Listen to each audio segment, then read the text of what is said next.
आइए समझते हैं आज का जो मुख्य टॉपिक है, गति का नियम, रूल ऑफ मोशन। गति है क्या, यानी मोशन क्या है, what do you mean by motion. Motion से हम लोग यानी गति से हम लोग क्या समझते हैं, गति है क्या, व्हाट इज मोशन। सबसे पहले आइए हम इसे विस्तार पूर्वक समझते हैं।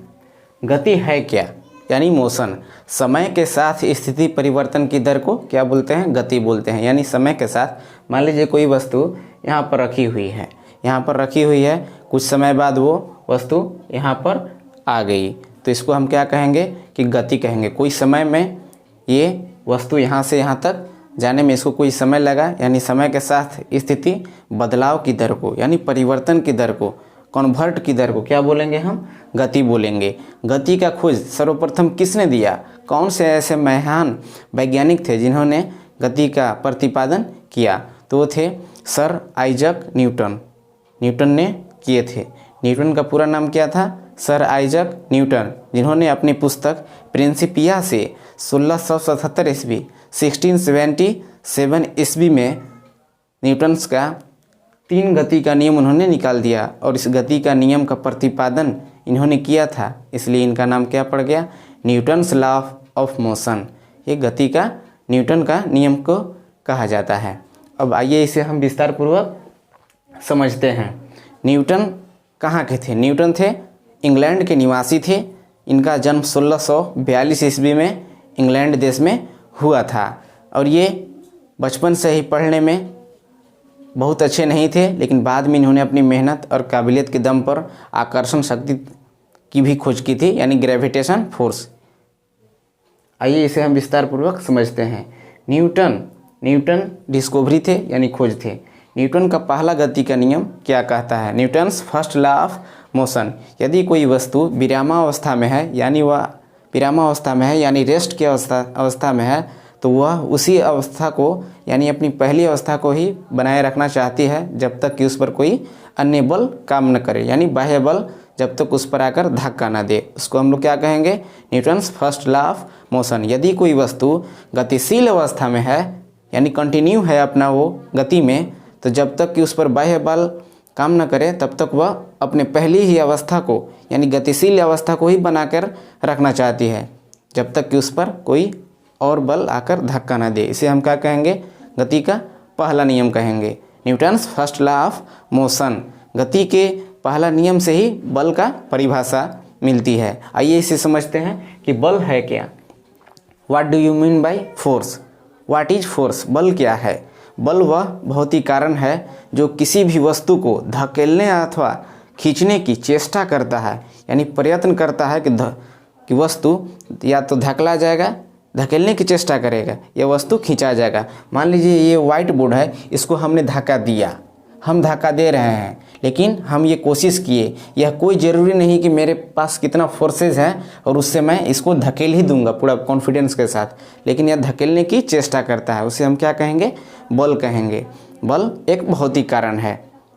बल क्या है, एक भौतिक कारण है, और बल का जो परिभाषा दिए Newton's first law of motion, Newton के पहला गति के नियम से ये मिलता है।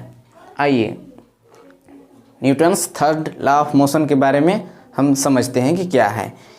Newton's third law of motion, गति का तीसरा नियम कहता है कि हर क्रिया के बराबर विपरीत क्रिया होती है, यानी कोई व्यक्ति अगर लड़ रहा है तो उसके जस्ट आदमी उसके ओपोजिट सही काम होगा। जब इसका एग्जाम्पल हम लेते हैं कि यदि कोई व्यक्ति बंदूक चलाता है तो बंदूक से जो गोली छूटती है आगे की तरफ, तो व्यक्ति को, चलाने वाले व्यक्ति को यानी चालक को पीछे की ओर जोर से धक्का देता है बंदूक। और दूसरा एग्जाम्पल हम समझेंगे कि नाव से जब कोई व्यक्ति छलांग लगाता है तो नाव उसके विपरीत दिशा में यानी उल्टा दिशा में नाव भी चली जाती है, जस्ट इसके उल्टा, यानी हर क्रिया के बराबर, हर काम के विपरीत उल्टी क्रिया होती है, यानी इसे हम Newton's third law of motion कहेंगे, Newton's third law of motion कहेंगे। अब आइए इसे हम और विस्तार पूर्वक जानें। न्यूटन जो थे आकर्षण शक्ति यानी ग्रेविटेशन फोर्स का खोज किया था, उन्होंने ही बताया था, विश्व में सबसे पहले उन्होंने बताया था कि पृथ्वी में, यानी हम लोग जिस ग्रह पर रहते हैं उसका नाम क्या है, पृथ्वी है। पृथ्वी में ही आकर्षण शक्ति है। जब वे अपने स्कूल के दिनों में थे तो वे अपने लंच टाइम में एक बागीचा में बैठे हुए थे। तो उस जो बागीचा का जो जगह था, उस जगह पर एक सेब का पेड़ था, उसी किनारे उसी के नीचे बैठे हुए थे। तो पेड़ में से अचानक एक सेब गिरता है। तो वे उठाकर सोचते हैं कि ये सेब का जो फल का ये जो सेब जो गिरा, यह ऊपर क्यों नहीं गया, नीचे ही क्यों रहा। और उन्होंने आगे चलकर उसे ये सिद्ध किया, यानी प्रूव किया कि पृथ्वी में आकर्षण शक्ति है। और उन्होंने ही बताया कि न्यूटन का ये तीनों नियम उन्होंने प्रतिपादन कर दिया। न्यूटन ने क्या किया, प्रतिपादन कर दिया। न्यूटन आगे चल के एक बहुत ही महान वैज्ञानिक कहलाए और आज हम लोग उनका गुणगान कर रहे हैं, उन्हें हम याद कर रहे हैं फिजिक्स की भाषा में। न्यूटन बहुत ही शारीरिक मेहनत से भी वे आगे बढ़ते गए और अपना अच्छा उन्होंने फिजिक्स में योगदान दिया। बल का जो मात्रक होता है वह न्यूटन होता है। बल का मात्रक न्यूटन होता है, क्योंकि बल का जो खोज किए थे, यानी फोर्स का खोज कौन किए थे, बल का गति का नियम से, पहला गति के नियम से बल की परिभाषा मिलती है। इसलिए न्यूटन ही मात्रक का नाम हो गया। यानी फोर्स जो है, बल यानी पावर, वो किस में नापा जाएगा, न्यूटन में नापा जाएगा। आई होप, मुझे आशा है कि ये वीडियो आप लोगों को पसंद आया होगा। समझने में किसी को कोई दिक्कत